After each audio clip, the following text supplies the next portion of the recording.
Hey everybody, welcome back. Today we're going to be showing you how to make low sugar eggnog ice cream. I'm sure you've never had this, but I guarantee you're going to love it. So you ready? Let's get into this. Okay, for our ingredients we need some Kroger Carbmaster milk, a little bit of heavy cream, egg yolks, our monk fruit sweetener that seems to show up in all of our videos, a little bit of salt, a little bit of nutmeg, a little bit of cinnamon, some vanilla extract, and last but not least, some of these Joy Gluten-Free ice cream cups. If you'd like to try out this recipe, all the ingredients and measurements are down in the description of the video, along with the calorie count, the protein, the carbs, and the fat. First, in a medium mixing bowl, we're going to take our egg yolks and our monk fruit sweetener, and we're going to whisk these to combine them really well. You're going to want to keep doing this until you get this pretty nice and smooth, so we'll probably be whisking this for about a minute or so. Okay, once you've got this mixed up really good, it should look pretty smooth and silky like this.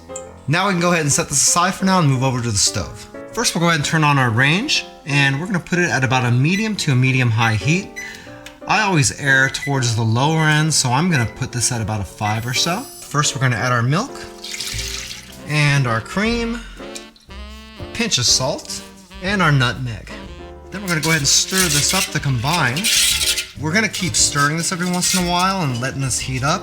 And once it just starts to simmer, we'll be ready to take our next step. 3:28 a.m. Okay, you can see this just starting to simmer here now. So we're going to go ahead and take this off the heat and move on to our next step. Now we're back with our egg mixture. What we're going to do is temper these eggs a little bit here with our hot cream mixture. So we're going to pour a little bit of this right into our egg mixture. And we're going to mix this up until it gets combined really well. We'll add in a little bit more. We're just going to do this a little bit at a time until we get really most of this stuff combined in here. And then we're going to put this little bit we got left back on the stove. Now we're going to take the tempered eggs here and pour them right back in.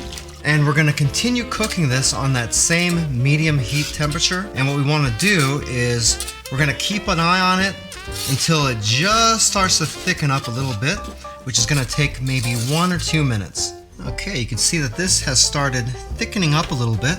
It's not going to be really thick just yet. Don't worry about that because it's going to keep thickening as it cools down. But you'll be able to tell if it's thick enough because if you dip a spoon into your nog and pull it out like that, can you see how it's coating the spoon? That means it's ready to come off the heat. So we'll go ahead and turn off the heat, add in our vanilla extract. Go ahead and mix that up again one more time. And now all we gotta do is pour the eggnog into our creamy pint. Just be sure not to fill it past the scoopable max fill line right here. Next, we'll just slap on the lid here, and we'll throw this in the freezer for at least 24 hours. For best results, make sure this sits nice and level. For best results, I like to let this cool all the way down before I put it into the creamy pint to go into the freezer. If you don't want to let it cool all the way down, you can put it in there warm, but your results might not be quite as good. The next day. Okay, it's been a day. Let's check on our ice cream. And this is looking pretty good. Let's make some ice cream. For best results, you might want to let this sit out for about 20 minutes or so just to let it thaw a tiny little bit. That'll help out a lot if your ice creams tend to come out a little bit on the granular side. If you don't want to do that, that's fine. There are other ways to fix that problem other than leaving it out if you are in a hurry to eat your ice cream. So we'll go ahead and pop off this lid. Put your pint into the pitcher. And at this point, we're going to go ahead and throw in our cinnamon.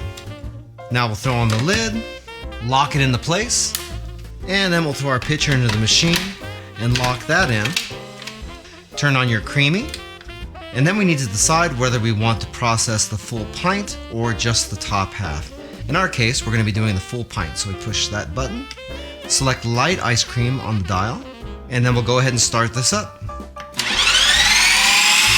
By the way, if this is your first time here and you want to learn some cool new recipes, get some great cooking tips and tricks and all sorts of other kitchen related things, then start now by subscribing to the channel and clicking the notification bell so you never miss a thing. Now that that's finished, let's go ahead and check this out. Wow. That looks fantastic. Or should I say, phenomenal.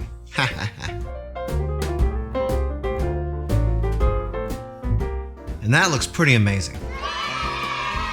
This ice cream came out really great, and the best part about it is it's something that's not typical to find in your grocery store. If you try it out, let me know about it down in the comments. I'd really like to hear what you got to say. If you'd like some more information about the Ninja Creami Deluxe that we use to make this ice cream, we do have an Amazon affiliate link to it down in the description of the video. If you purchase anything off of those links, we do make a small commission, but it doesn't affect the price that you pay, 1 penny. If you'd like to learn a little bit more about Joe's Phenomenal, you can watch a couple more videos, or you can check us out online at joesphenomenal.com. I thank you so much for taking a little bit of time out of your busy day to watch this video. It really means a lot to me, and I can't wait to see you back again here really soon. So until that time, I'm Joe, and I hope you have a phenomenal day. Take it easy.